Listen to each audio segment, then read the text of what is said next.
ازيكم عاملين ايه؟ يا رب تكونوا دايما بخير. النهارده جايين بقى بوصفه مختلفه، هنعمل حلو، مش هنعمل حادق زي كل مره. هنعمل كيك شوكولاته. كيك الشوكولاته اللي احنا هنعمله النهارده هو عادي جدا، بس هنعمل فيه تريك مختلفه. هنخلي طعمه مختلف وطريقه تقديمه مختلفه تماما. قبل ما نبدا الفيديو بتاعنا كالعاده خليني افكركم بالشير واللايك لو الفيديو بتاعنا عجبكم، ولو اول مره تشوفونا ما تنسوش تشتركوا وتفعلوا الجرس عشان يوصلكم كل جديد. انا هنا عندي خليط كيك جاهز. انا عايزه اعمل الكيك النهارده بطريقه سهله جدا ونبسط الدنيا على بعض. مش هنقول مقادير بقى ونقعد نعمل خطوات كتير. لا، احنا لو عندي كيك جاهز هنحط الخليط بتاعه عادي جدا، وهنمشي على المقادير اللي مكتوبه على العلبه بتاعتي. ما فيهاش اي صعوبه وبطريقه سهله جدا. انا هنا كان الخليط عندي مكتوب عليه ان انا هحط عليه 3 بيضات وتلتين كوبايه ميه ونص كوبايه زيت. هبدأ بقى ان انا اخلط الكيك بتاعي كويس جدا. هنشوف هو مكتوب عليه ان هو يتضرب قد ايه. الفرن بتاعته مثلا لو هي على 180 ابقى محضراها من قبل ما ابدأ في الكيك خالص. الفرن بتاعتي لازم تكون سخنة، ده لازم عشان اي كيك احنا بنعمله ينجح معانا.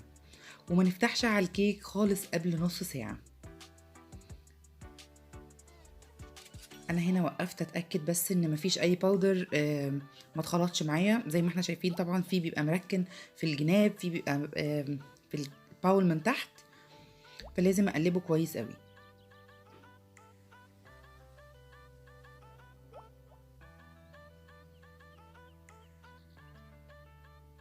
هنكمل ضرب الخليط بتاعنا. انا كان تقريبا مكتوب على العلبة اللي عندي ان هو يضرب لمدة دقيقتين تقريبا.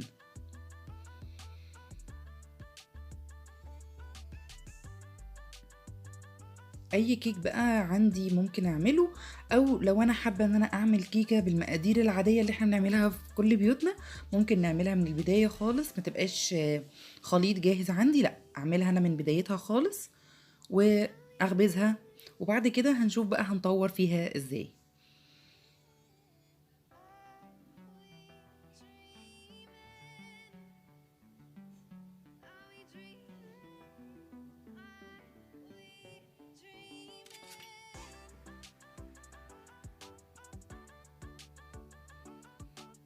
كده الخليط بتاعي تقريبا خلاص جاهز.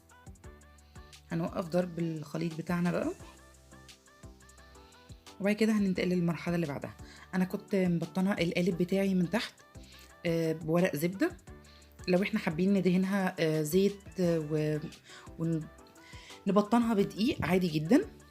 طبعا كان في لسه جزء انا بخلطه كده بالسباتيلا لان هو حاجه بسيطه اللي ما كانتش مضروبه كويس. هندخل الفرن الكيك الفرن بتاعنا طبعا هيكمل سواء عادي جدا. وده كان شكلها بعد ما خرجت. هبدا بقى ان انا افرغ الكيك بتاعي بالمعلقه. طبعا مش بفرغه للاخر، انا بسيب طبقه من تحت، يعني بسيب اطراف من الجناب تبقى زي حيط للكيك بتاعي كده. وبفرغ بقى من النص الكيك بتاعتي، بسيب فيها طبقة من تحت السمك اللي انا عايزاه، بس يا ريت ما تبقاش رفيعة عشان تتحمل السائل بعد كده اللي هنحطه فيها.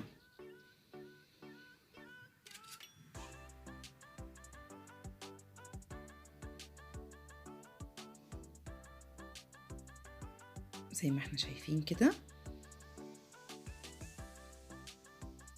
لو انا عايزة اساوي حاجة بظبطها انا، بس هي الكيكة بتاعتي مش منمقة قوي، مش بلتزم قوي ان هي تكون كلها متساوية.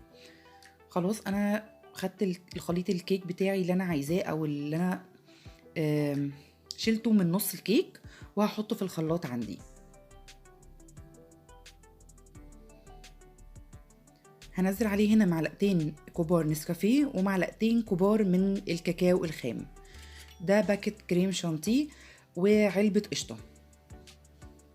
هنزل عليهم كمان كوباية لبن.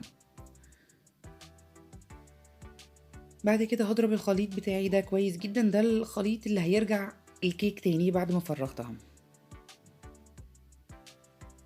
الخليط للأسف كان تقيل معايا على الخلاط، عذبني شوية ان هو يتضرب، فانا غيرت الجهاز بعد كده.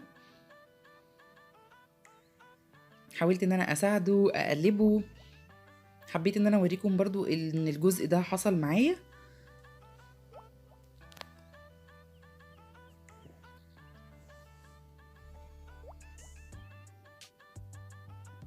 حاولت ان انا اديله فرصه تاني مفيش، فانا هنا غيرت الخلاط نفسه، حطيته بقى في القالب بتاع الكيتشن ماشين نفسه الكبير. سهل عليا كتير بصراحه، واتضربت اسرع كتير. زي ما احنا شايفين بقى خلاص بقت كريمي. الكيك اتضرب مع القشطه واللبن والنسكافيه والكاكاو، بقى القوام بتاعها حلو جدا زي ما احنا شايفين كده.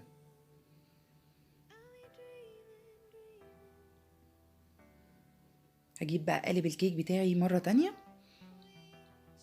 وهنزل فيه الخليط اللي احنا ضربناه مع بعض ده.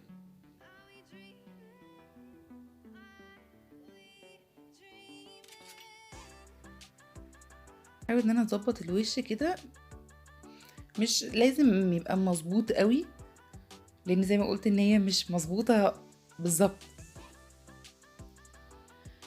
بس بعد ما بيتها ليلة كاملة في التلاجة، هبدأ ان انا اطلع الكيك بتاعي من القالب، وزينتها بفراولة على الوش.